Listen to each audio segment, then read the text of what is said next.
গাড়িগুলো নিরাপদ না, কারণ যাত্রীরা যত্রতত্রভাবে এই গাড়িগুলোতে উঠে, গাড়িগুলো যদি রাস্তায় যদি কোনো প্রকারে অ্যাফেক্টেড হয়, এই গাড়িগুলোর দায়িত্ব সরকারও নেবে না, জনগণও বিপদগ্রস্ত হয়ে পড়বে।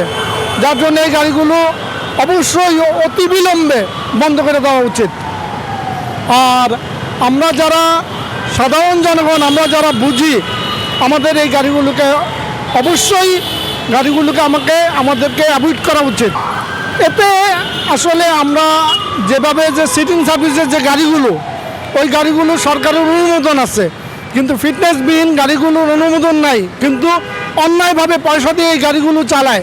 এগুলোতে যদি কোনো প্রকারের যাত্রী যদি হয়রানি বা কোনো প্রকারের বিপদে পড়ে, এগুলোকে আমরা যাত্রীও বিপদগ্রস্ত, কিন্তু সরকার এগুলো দায়িত্ব নেবে না।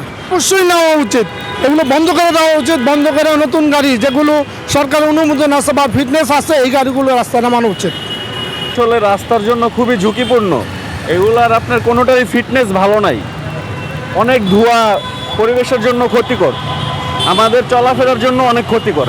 এগুলা সবগুলা আর কি পর্যবেক্ষণ করা দরকার, ডিআরটির আন্ডারে নিয়ে এগুলো সব যেই সব গাড়িগুলোর ঝামেলা আছে এগুলো সব চেঞ্জ করে ভালো গাড়ি দেওয়া দরকার।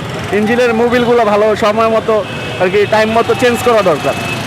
এই গাড়িগুলো সরাসরি মানব জীবনের উপরে প্রভাব ফেলছেন বলে মন্তব্য করেছেন বিশেষজ্ঞ এবং সচেতন নাগরিকগণ। এই গাড়িগুলো পরিবেশের যেমন শব্দ দূষণ, বায়ু দূষণ সহ দুর্ঘটনার সৃষ্টি করছেন বলে মন্তব্য করেছেন সচেতন নাগরিক। মোস্তাফিজুর রহমান, অগ্রযাত্রা প্রতিদিন, ঢাকা।